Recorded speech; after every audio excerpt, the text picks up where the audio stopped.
card ay nandoon ang logo ng DSWD.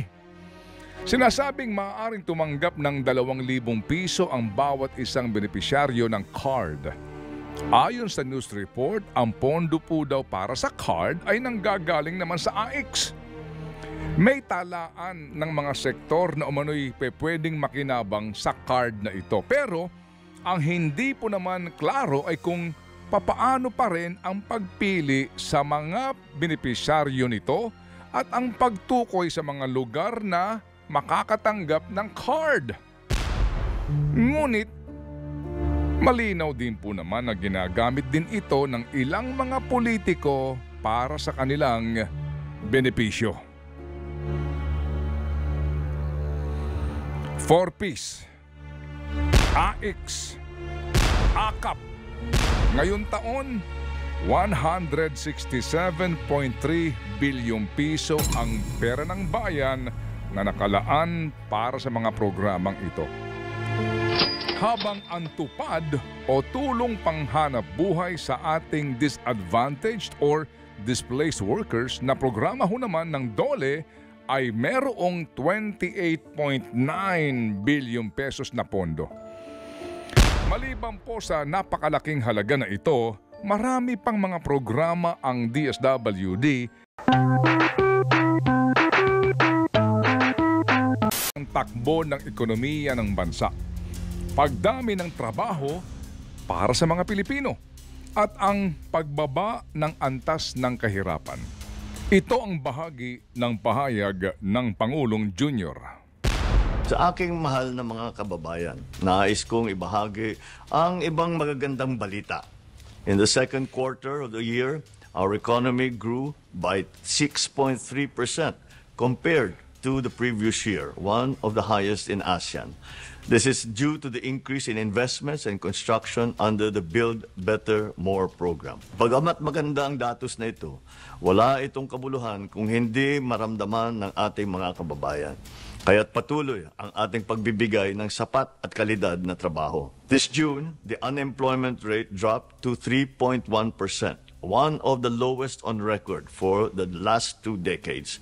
Over 50.3 million Filipinos are now employed, with 63.8% of them in the formal sector. Lalong dumadami ang mga kababayan nating may disente at formal na hanap buhay at naging bahagi ng middle class. Ang lahat na ito ay patungo sa layunin nating iangat mula sa kahirapan ang bawat Pilipino at abot kamay na natin ito. The poverty rate also dropped to 15.5%, which means we have lifted 2.5 million Filipinos out of poverty, and only 10.9% of Filipino families remain poor. Kung totoong gumaganda po ang takbo ng ekonomiya, dumarami ang mga Pilipinong nagkakaroon ng sapat na kalidad ng trabaho at nababawasan ang mga Pilipinong mahihirap, bakit lumalabas sa pinakahuling pagtatanong ng social weather stations na mas maraming Pilipino ang nagsasabing sila ay mahirap? Ginawa ang survey nito lamang buwan ng Setyembre. 59% of Filipino families rated themselves as poor o katumbas ng 16.3 milyong pamilyang Pilipino.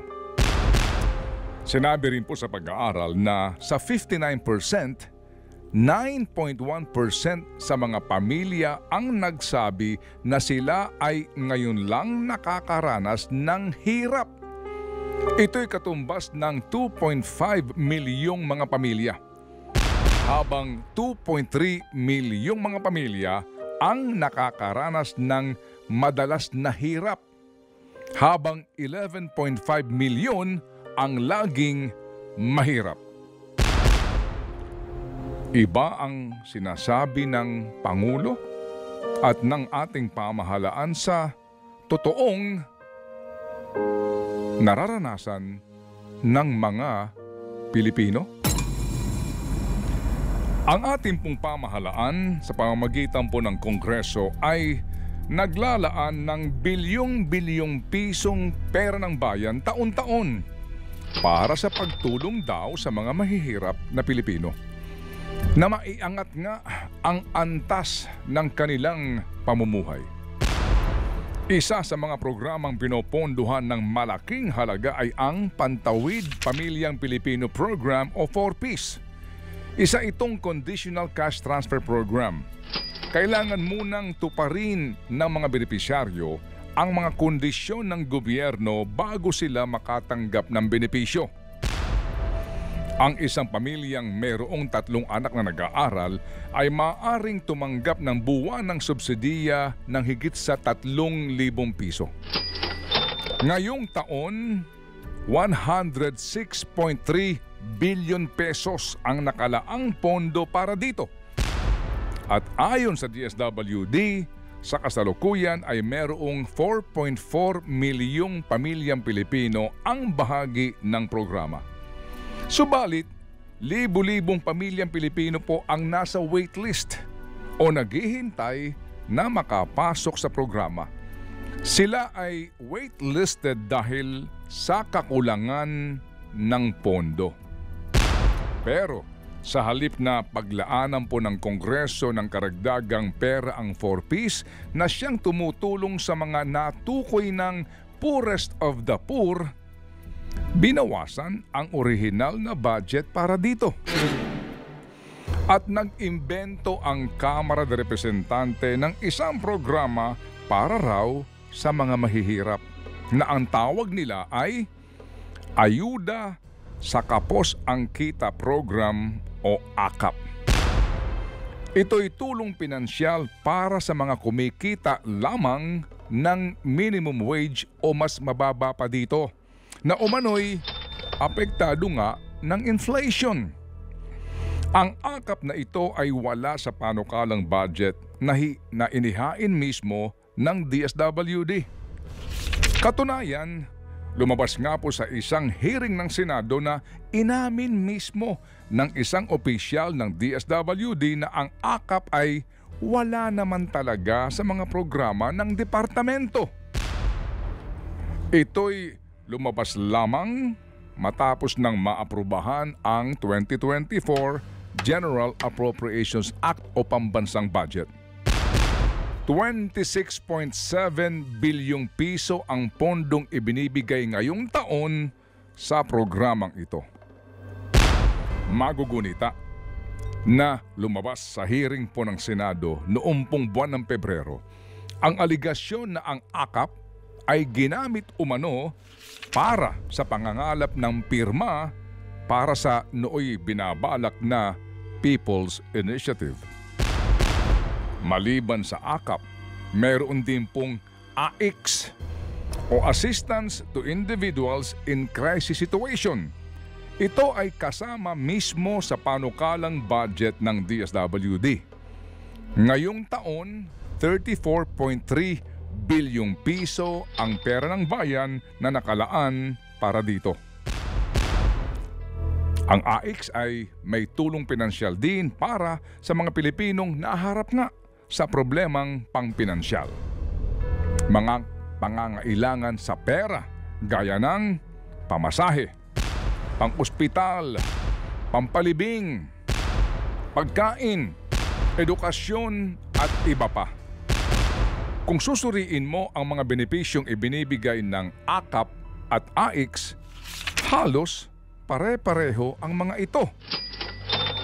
Sa medical assistance, mula 1,000 piso hanggang 150,000 piso ay maaaring matanggap ng isang benepisyaryo. Habang pareho lang din naman ang mga halaga na maaaring makuha ng mga benepisyaryo para sa pampalibing, food assistance at cash assistance. Pareho din ang frequency of availment o dalas ng pagkuha ng benepisyo. Ang tanging pagkakaiba lamang ay sa klasifikasyon ng benepisyaryo. Ang AIX ay para daw sa mga poor na nakakaranas ng krisis. Habang ang AKAP ay para daw sa near poor na nahihirapan sa buhay. Nagtanong kami kay DSWD spokesperson ASEC Irene Dumlao sa definisyon at pagkakaiba ng poorest of the poor, poor at near poor. Ito ang bahagi ng aming talakayan. Ano ba ang kaibahan po ng poorest of the poor para po sa 4Ps at near poor? Yun naman kung near poor, Manong Ted, sila yung mga kabilang kasi doon sa minimum wage earners, kabilang naman po doon sa low income earners, as opposed to or compared to the 4Ps beneficiaries na noong sila ay unang na-enumerate, talagang wala pong pinagpupuhanan ng kita. At talagang minimum wage rate ay hindi nga rin po nila natatanggap pa na din. Opo, so yung pong near poor, ibig sabihin po, may mga trabaho po ito pero hindi sapat sa kanilang pangangailangan? Tama, Manong Ted. Sila yung mga kabilang nga doon. Sabi ko, tumatanggap po ng low income or minimum wage rate. But limited rin lang naman po yung kanilang po mga resources. So kung poorest of the poor ang 4Ps, near poor itong AKAP. Sa AX po, ano pong klasifikasyon doon sa mga maaari makahingi ng tulong? Well, Manong Ted, yung AX kasi talagang syempre ang priority dyan ay yung mga indigent din po, yung poorest of the poor who are undergoing crisis. Talagang sila yung nakikita natin na wala rin naman talaga mapagkukunan to address yung pangangailangan pampalibing o para sa pagpapang-hospital. Ang priority dyan talaga yung mga indigent. Ano raw? Ang priority sa AX ay indigent. Ang ibig sabihin po ng indigent ay poor o needy o nangangailangan din. Sa paggamit nga po ng mga salitang ito, poorest of the poor, poor, near poor, natanong namin si Senador Aquilino Pimentel III at kung ano ang kanyang pananaw at suhestyon niya sa social programs ng ating pong pamahalaan. Ito ang sabi niya. Bakit naisip daw yung AKAP? Ang sabi nila, gusto daw nilang tulungan yung near poor. Near poor, yung malapit sa kahirapan. At dahil sa inflation, ay nahihirapan na. Pero ang tanong ko yung poor, hindi lang yung near poor, yung real poor, yung tunay na mahirap. Dahil sa inflation, hindi pa siya lalo rin nahirapan. Kaya nga medyo sabi ko sa DSWD, paano mo ito i-implement? Napakahirap. So ang database mo, magde-database ka ng poor, tapos magde-database ka ng near poor. Paano mo i-define si near poor? Sino si near poor? 'Di ba? Taong hindi mo masasabing mahirap, pero potensyal pwede maging mahirap dahil sa inflation. So, napakahirap ng konsepto ng programa. Huwag na tayo mag-imbento ng mga 20+ billion pesos na programa para sa mga hindi mahihirap pero malapit na sa kahirapan. Huwag na tayo mag-imbento ng ganun. Kung can-afford din pala tayo, ilagay na natin yung sa tunay na mahihirap at malay mo. Yan lang naman, Manong Ted, ang goal nito eh.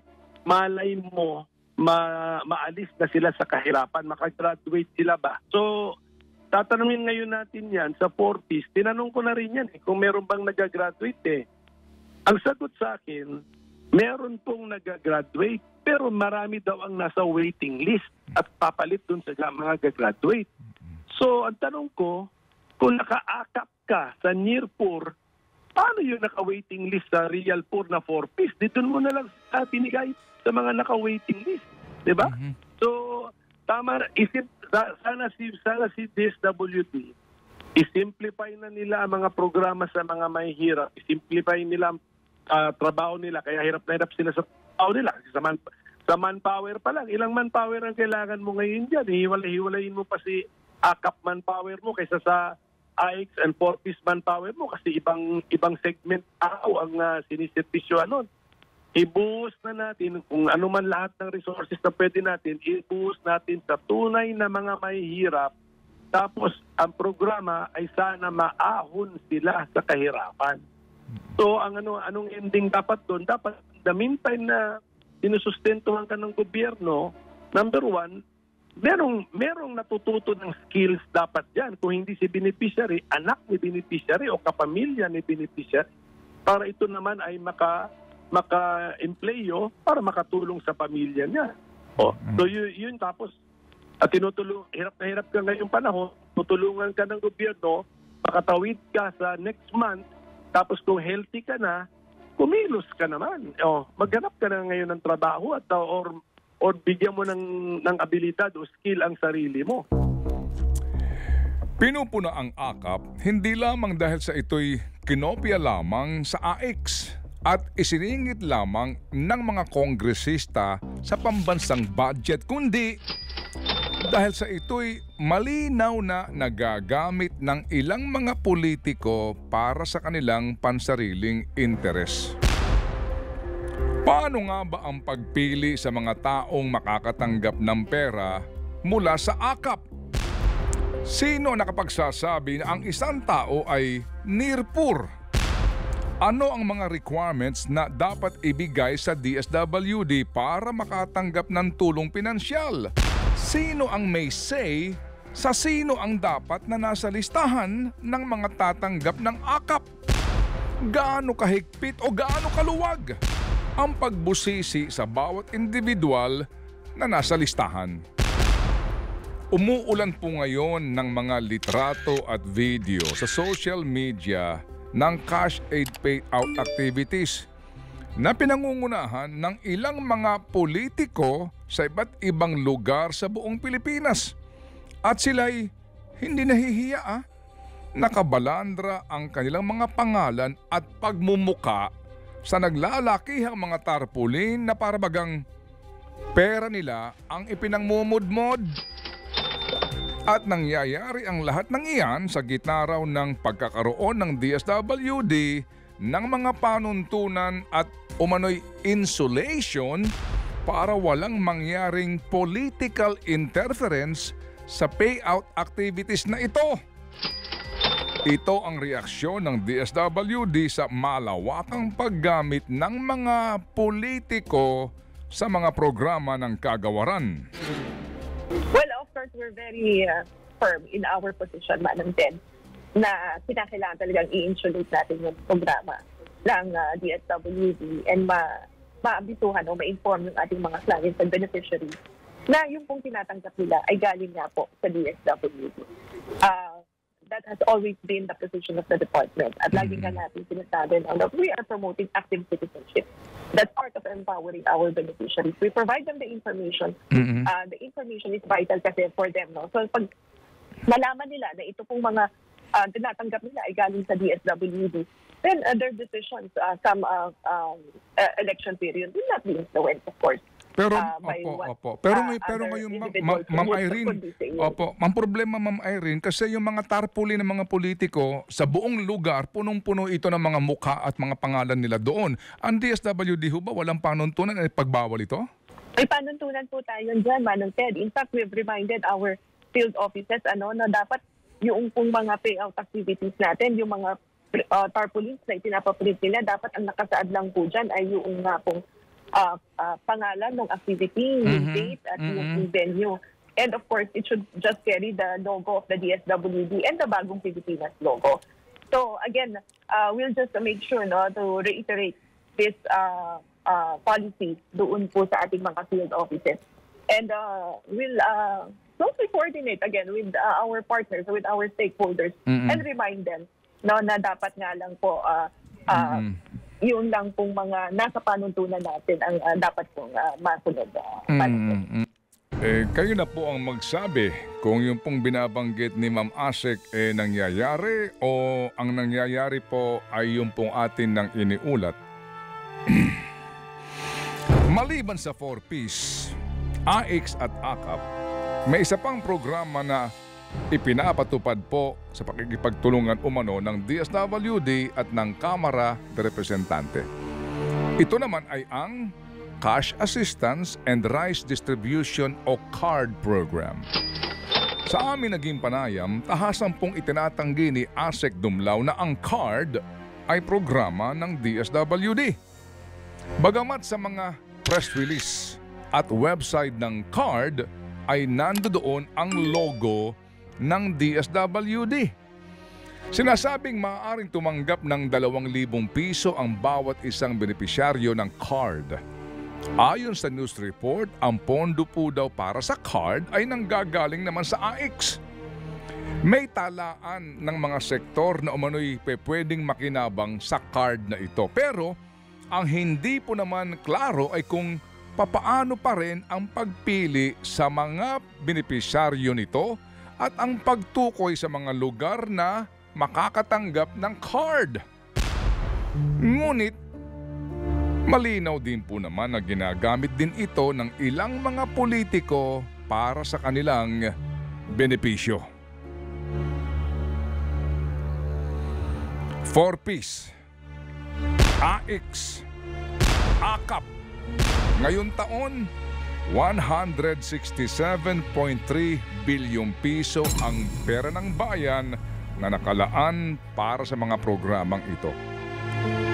Habang ang tupad o tulong panghanap buhay sa ating disadvantaged or displaced workers na programa ho naman ng DOLE ay merong 28.9 bilyong pesos na pondo. Maliban po sa napakalaking halaga na ito, marami pang mga programa ang DSWD na pinopondohan ng bayan para daw tulungan ang mga mahihirap. Maliban sa DSWD, meron pang mga departamento na nagbibigay ng subsidiya para sa iba't ibang mga sektor. Sa adhikaing, makatulong na maibsan ang paghihirap at mabawasan ang naghihirap na mga Pilipino. Habang patuloy pong lumalaki ang inilalaang pera ng bayan para sa mga umano'y mahihirap, bakit nga ba patuloy po namang dumarami ang mga Pilipinong nagsasabing sila'y naghihirap? Kahirapan. Ito po naman lagi ang gusto pong solusyonan ng mga opisyal ng gobyerno. Sugpuin ang kahirapan. Yan naman po lagi ang ipinapangako ng karamihan sa mga politiko at opisyal ng gobyerno. Datapwat kabalintunaan nga po ang ating naririnig, nakikita at napapanood ngayon. Kahirapan ng mga Pilipino ang kanilang pinagsasamantalahan. Sa kahirapan ng Pilipino, sila namumuhunan para maging uto-uto ang bayan.